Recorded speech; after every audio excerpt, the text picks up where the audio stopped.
कि सुप्रीम जंग और सियासी विवाद को लेकर तमाम सवालों का जवाब देने के लिए हमारे साथ जुड़ चुके हैं देश के कानून मंत्री रविशंकर प्रसाद और हमारे political editor Brijesh Pandey. Brijesh, over to you. आज सुप्रीम कोर्ट ने एक अहम फैसला दिया जिसमें उसने राफेल के पुनर्विचार याचिका संबंधित सारे याचिकाओं को खारिज कर दिया और इस मुद्दे पर बातचीत करने के लिए हमारे साथ हैं देश के कानून मंत्री रविशंकर प्रसाद जी। रविशंकर जी, इंडिया न्यूज में आपका स्वागत है। मेरा पहला सवाल होगा, कोर्ट ने आज राफेल के पुनर्विचार सारी याचिका रद्द कर दी, इसको आप बतौर कानून मंत्री कैसे देखते हैं? कुछ करना तो नहीं है, बताओ। देखिए, बहुत ही एक उचित निर्णय है और तीनों जजेस, justice Kaul, chief justice Gogoi और जस्टिस जोसेफ, तीनों ने माना है कि इसमें कोई पुनर्विचार की आवश्यकता नहीं है। और इस बात को कभी नहीं भूलिए कि दिसंबर 2018 के फैसले में सुप्रीम कोर्ट ने मेरिट पर सिलसिलेवार विचार किया कि इसकी प्राइसिंग ठीक है, ये विमान बहुत ही क्षमता युक्त है देश की सुरक्षा के लिए, और देश की सुरक्षा के लिए वायुसेना को मदद मिल जानी चाहिए। और ये ऑफसेट क्लॉज है, ये भी बेबुनियाद था। ऑफसेट क्लॉज में भारत सरकार की कोई भूमिका नहीं है। डसॉल्ट जो इस कंपनी के प्रबंधक है वो इस काम को करेंगे। देखिए, बड़ा सवाल दूसरा है, राहुल गांधी और कांग्रेस ने इसको एक बेबुनियाद, बेशर्मी से भरा झूठ का फरेब बनाने की कोशिश की थी और उसके कारण चौकीदार चोर है, क्या क्या बातें नहीं की गई। आज के निर्णय की विशेषता क्या है कि राहुल गांधी ने अपने को कोर्ट के कार्रवाई से बचने के लिए माफी मांग लिया, तो कोर्ट ने उनको नसीहत दी कि आप कृपा करके बड़े पद पर हैं तो आप ठीक से आचरण करें।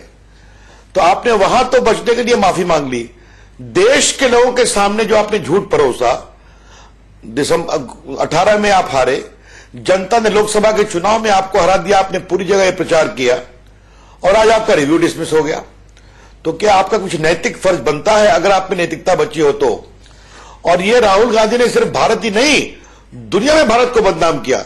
याद करिए, फ्रांस के जो राष्ट्रपति है मैक्रोन, उनको लेकर आपने संसद में गलत बयानी की कि उन्होंने मुझसे कहा है कि इसको रिलीज कर सकते हैं डॉक्यूमेंट को, तो फ्रांस को उसी दिन अधिकृत जवाब देना पड़ा।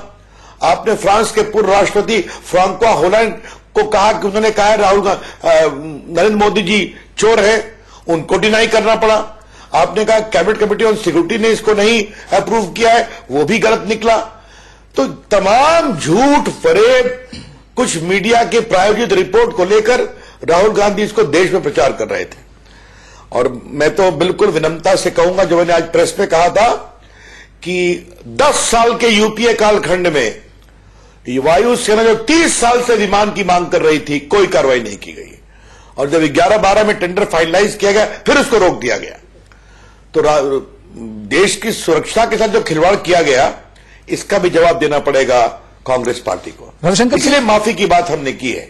और आपने नरेंद्र मोदी ऐसे ईमानदार जो चमक कर बिल्कुल तप कर निकले हैं, उनके बारे में क्या क्या बातें कही गई ईमानदारी के बारे में? रविशंकर जी, 2018 में इस केस में सुप्रीम कोर्ट ने क्लीन चिट दी आप लोगों को और कहा कि इसमें कोई किसी प्रकार की डील की बात सामने नहीं खुलकर आती। आखिर क्या कारण है आपको लगता है उसके बावजूद आपकी पार्टी लगातार कांग्रेस के निशाने पर रही और प्रधानमंत्री नरेंद्र मोदी के साथ तो ये बेहद व्यक्तिगत हो गया था, जिस प्रकार की प्रधानमंत्री नरेंद्र मोदी चोर है और उन्होंने तमाम इस पूरे डील में पैसे लिए और पैसे दिए गए और एक बिजनेस हाउस को फेवर कर रहे थे। आखिर क्या वजह थी कि उसकी जिससे आप कांग्रेस के निशाने पर रहे 2018 में सुप्रीम कोर्ट के क्लीन चिट के बाद भी?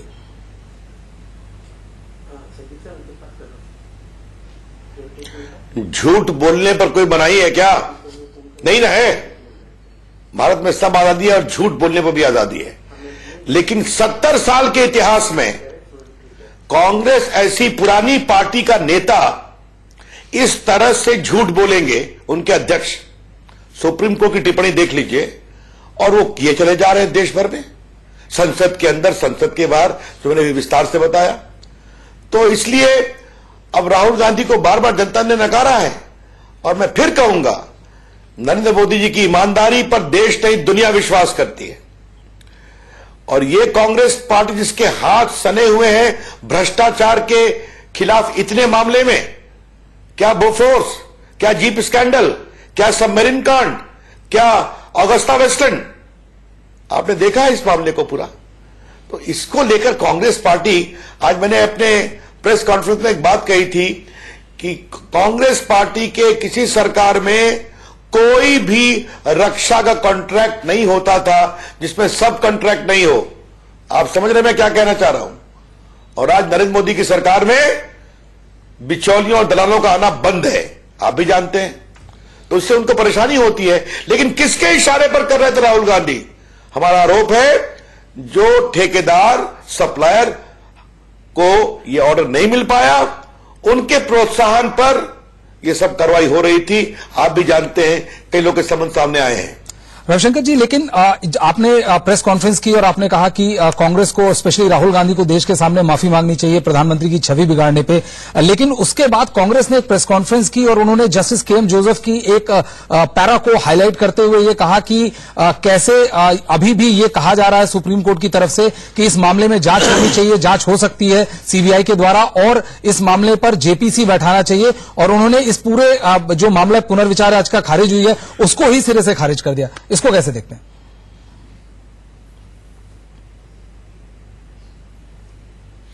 ऐसा है कि कांग्रेस पार्टी के नेता के बारे में मैं एक बात कहता हूं, वो होमवर्क नहीं करते, लेकिन उनकी टीम भी होमवर्क नहीं करती। जहां इतने बड़े बड़े वकील हमको नहीं समझ में आता है। ये पूरा जजमेंट हमारे सामने में है।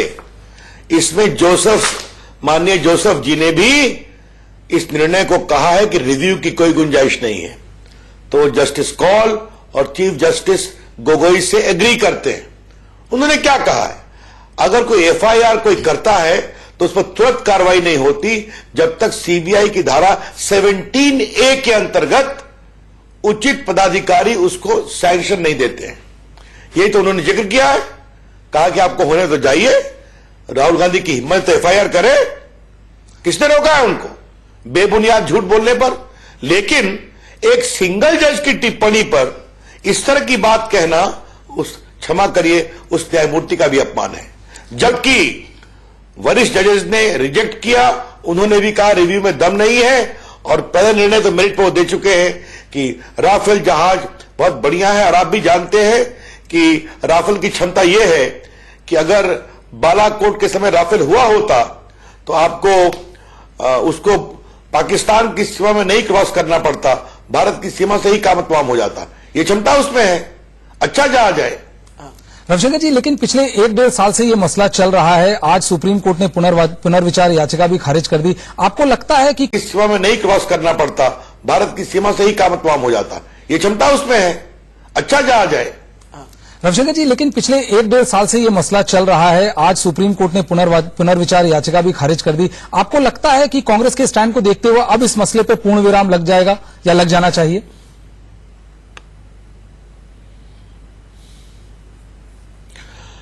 पूर्ण विराम तो जनता ने लगा दिया। तमाम इनके आरोप के बावजूद हमें पिछली 14 से भी अधिक बहुमत दे दिया। तो जनता ने तो पूर्ण विराम लगा दिया। और 44 से 52 हुए कांग्रेस पार्टी, मुख्य विपक्षी दल का भी खिताब नहीं मिला, जबकि घूम घूम कर करके। और देखिए राहुल गांधी का हाल, अमेठी में जानते थे कि हारेंगे तो दक्षिण भाग गए, याद है ना आपको, और वहां हार भी गए। तो यह सच्चाई है, फिर भी झूठ पर झूठ, झूठ पर झूठ। मैं जानता हूं कि बहुत से वरिष्ठ कांग्रेसमैन भी इस तरह की राजनीति से बहुत दुखित है, जिस तरह का अस्तरहीन बेशरम आरोप स्वयं उन्होंने और कांग्रेस पार्टी ने लगाया है। रविशंकर जी, अब 3-4 दिन के बाद विंटर सेशन ऑफ पार्लियामेंट शुरू होगा। आपने एक प्रेस कॉन्फ्रेंस की जिसमें आपने साफ कर दिया कि बीजेपी का क्या रुख है इस पूरे मसले पे, लेकिन उसके बावजूद कांग्रेस आक्रामक तेवर अपना रही है। क्या हम उम्मीद करें कि विंटर सेशन ऑफ पार्लियामेंट में बीजेपी इस मुद्दे को उठाएगी, कांग्रेस को घेरेगी और उनसे माफी मांगने को कहेगी?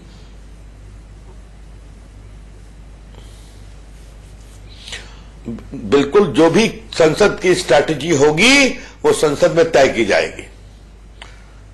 अब कांग्रेस पार्टी का मैं सलाहकार नहीं, वो क्या करने वाले हैं। नहीं, क्या बीजेपी का पर्दाफाश पहले भी हुआ है, आगे भी होगा, ये आपको स्पष्ट करना चाहते हैं। क्या बीजेपी कांग्रेस को घेरना चाहेगी एग्रेसिवली इस मसले पे?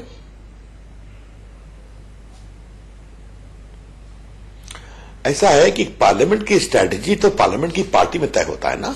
अच्छा, सेशन शुरू होने दीजिए ना, आगे आगे देखिए होता है क्या। राहुल गांधी में अगर शर्म बची है तो माफी मांगना चाहिए देश से, तो मैंने कहा है। रविशंकर जी, आपको लगता है कि राफेल के मामले पे जो राजनीतिकरण हुआ उससे सेना के मनोबल पर भी असर पड़ा, उससे सेना की कैपेसिटी, स्पेशली इंडियन एयरफोर्स की कैपेबिलिटी और कैपेसिटी पे भी असर पड़ा, और ये बिल्कुल नहीं होना चाहिए? हाँ, बिल्कुल। भारत ही नहीं, दुनिया में एयरफोर्स के मार्शल्स को लड़ना है, एयरफोर्स के लोगों को लड़ना है सरहद पर, तो उस कोर्ट में पेश हो रहे हैं, वो जवाब दे रहे हैं, क्यों नहीं? देखिए, ऐसा मैं तो फिर कहूंगा जिम्मेदारी से, कांग्रेस पार्टी ने और राहुल गांधी ने सेना के मनोबल को कमजोर किया है, भारत की स्ट्रेटेजिक सिक्योरिटी को कमजोर किया है, और जानबूझकर 10 साल राफेल को नहीं दिया गया। और जब मोदी जी की सरकार ने फाइनलाइज किया तो दूसरे हारे हुए सप्लायर्स के पूरे दबाव में यह कैंपेन चलाया गया है। रविशंकर जी, एक है कि आपने आज अपने प्रेस कॉन्फ्रेंस में इस बात की ओर काफी मजबूती से इशारा किया। एक आखिरी सवाल रविशंकर जी, आपने मजबूती से इशारा किया कि कैसे ये डिफेंस कॉन्ट्रैक्टर्स के सब कॉन्ट्रैक्ट के चक्कर में कांग्रेस ये कर रही है। आखिर आप किस तरफ इशारा कर रहे हैं, किन डील्स की तरफ इशारा कर रहे हैं? भाई, जीप स्कैंडल क्या है, बोफोर्स क्या है, सबमरीन कांड क्या है, ऑगस्टा वेस्टलैंड क्या है? मैंने कहा कि डिफेंस का कोई कॉन्ट्रैक्ट कांग्रेस की सरकार में एक सब कॉन्ट्रैक्ट के बिना नहीं चलता। सब कॉन्ट्रैक्ट का मतलब बहुत स्पष्ट है, समझ रहे हैं ना आप? देश की जनता समझ रहे हैं, आप भी समझ रहे हैं मैं क्या कहना चाह रहा था। रविशंकर प्रसाद जी, इंडिया न्यूज से बात करने के लिए आपका बहुत बहुत धन्यवाद। धन्यवाद, धन्यवाद। ये तुम्हारा नाम क्या है जी? तो ये बातचीत आप सुन रहे थे, ब्रिजेश हमारे पॉलिटिकल एडिटर बातचीत कर रहे थे केंद्रीय कानून मंत्री रविशंकर प्रसाद से। उन्होंने सीधे तौर पर राहुल गांधी पर निशाना लिया और कांग्रेस पार्टी पर हमला बोला और कहा कि राहुल गांधी को सार्वजनिक तौर पर देश से